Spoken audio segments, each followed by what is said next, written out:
Iran ने कह दिया है कि वह अमेरिका और इस्राइल को अब नहीं बख्शने वाला है और खाड़ी देशों में जितनी भी अमेरिकी और इजरायली यूनिवर्सिटीज हैं, हम उस पर निशाना साधने वाले हैं। क्यों?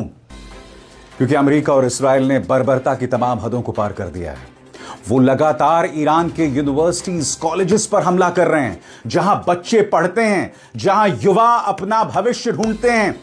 मगर अमेरिका और इस्राइल ईरान को ऐसे अंधकार की तरफ ढकेल देना चाहते हैं जहां उनके बच्चे, उनके युवा पढ़ भी ना सकें। मैं आपको बताऊंगा किस तरह से अमेरिका और इस्राइल ईरान की यूनिवर्सिटीज को टारगेट कर रहे हैं और उसी का बदला लेने की कसम खाई है ईरान ने।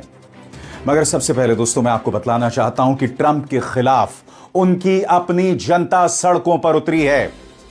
3200 जगह अमेरिका में प्रदर्शन हुए, द नो किंग्स प्रोटेस्ट, जहां अमेरिकी जनता कह रही है कि ट्रंप के नेतृत्व में लगातार अमेरिका के अंदर लोकतंत्र कमजोर हो रहा है। हमें राजा महाराजा नहीं चाहिए, हमें जनता के प्रति जवाबदेह राष्ट्रपति चाहिए। इसलिए नो किंग्स प्रोटेस्ट। सबसे पहले 9 सेकंड की तस्वीर बॉस्टन में, जहां लोग कह रहे हैं we don't want kings, no kings. देखा जाए। No kings. And one reason we really don't need no kings is because it दोस्तों, इसी तरह से इस्राइल में भी लगातार नेतन्याहू के खिलाफ वहां की जनता सड़कों पर है।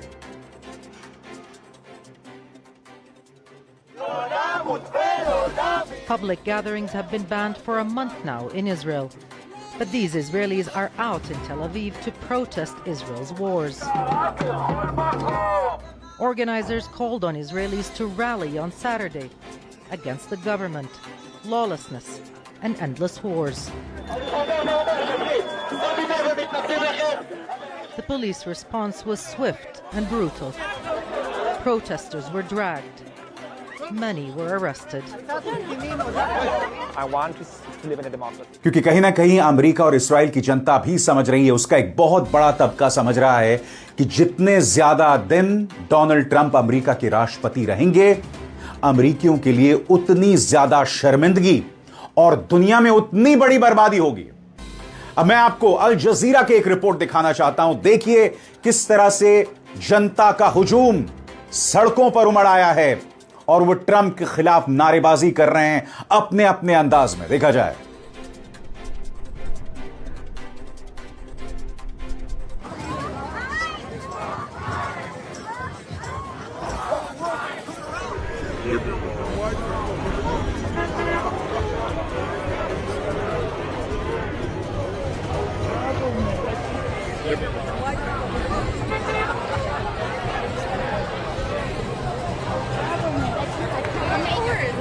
Just like his.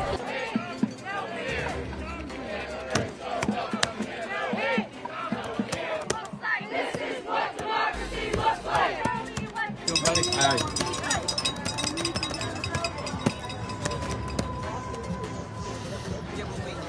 Spread out, we go to ourselves. मैंने बार बार कहा है दोस्तों, अमेरिका की बर्बादी की उल्टी गिनती शुरू हो गई है, क्योंकि डोनाल्ड ट्रंप की सोच लगातार अमेरिका के लिए शर्मिंदगी का सबब पैदा कर रहे हैं। आम अमेरिकी कह रहा है कि ये तो हमारी जंग है भी नहीं, ये तो इस्राएलियों की जंग है। लोग कह रहे हैं कि इस्राएल के हाथ न जाने ट्रंप का ऐसा कौन सा राज है जिसके चलते ट्रंप नेतन्याहू की हर बात को मान रहे हैं। और सबसे शॉकिंग बात, जिस तरह से ईरान की यूनिवर्सिटीज और कॉलेजेस पर हमला हो रहा है, याद कीजिएगा, हमले के पहले दिन मिनाब में एक स्कूल पर हमला होता है और छोटे छोटे बच्चों को मार दिया जाता है। मगर अगर आप ये सोच रहे थे कि वो एक अपवाद था, एक एक्सेप्शन था, तो आप गलत सोच रहे हैं दोस्तों, क्योंकि वो जो हमला हुआ था वो सोची समझी रणनीति थी, जहां अमेरिका और इस्राइल ईरान के बच्चों को मारना चाहती है। इसलिए मैं कह रहा हूं दोस्तों, बर्बरता की तमाम हदों को अमेरिका और इस्राइल ने पार कर दिया है। और इन दो तस्वीरों को देखिए दोस्तों, इन 2 पत्रकारों की हत्या कर दी है इस्राइल ने, फातिमा और शोएब। ये सिर्फ अपनी रिपोर्टिंग कर रहे हैं और इसलिए मैं कह रहा हूं, बर्बरता की तमाम हदों को पार कर रहे हैं अमेरिका और इस्राइल। मगर सबसे पहले ईरान की कसम, बदले की कसम, आपके स्क्रीन पर यह देखिए। उसने कहा है, Iran warns of retaliatory attacks on US Israeli universities. और क्यों? क्योंकि ईरान की यूनिवर्सिटीज को धीरे धीरे बर्बाद कर रहा है अमेरिका और इस्राइल। सबसे पहले देखिए अल जजीरा की रिपोर्ट। अल जजीरा की रिपोर्ट कह रही है कि काला धुआं उठ रहा है तेहरान के ऊपर, इस्फहान के ऊपर, क्योंकि सुबह सुबह अमेरिका और इस्राइल ने एयर स्ट्राइक्स किए जिसमें तेहरान की अमीर कबीर यूनिवर्सिटी को जबरदस्त नुकसान हुआ है। तेहरान की अमीर कबीर यूनिवर्सिटी, देखा जाए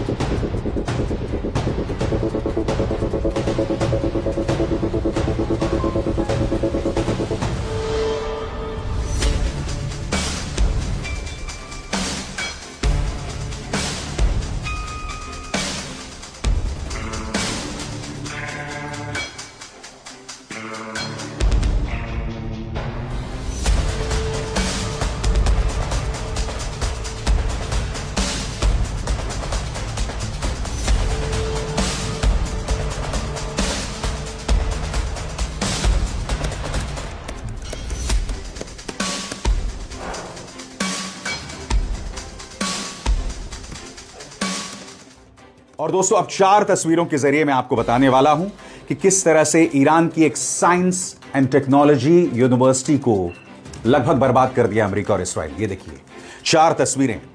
ये क्लासरूम के अंदर की तस्वीरें आप देख सकते हैं। मिसाइल हमला हुआ है। यहां पर आप नीली चेयर्स देख रहे हैं। इन्हीं चेयर्स पर विद्यार्थी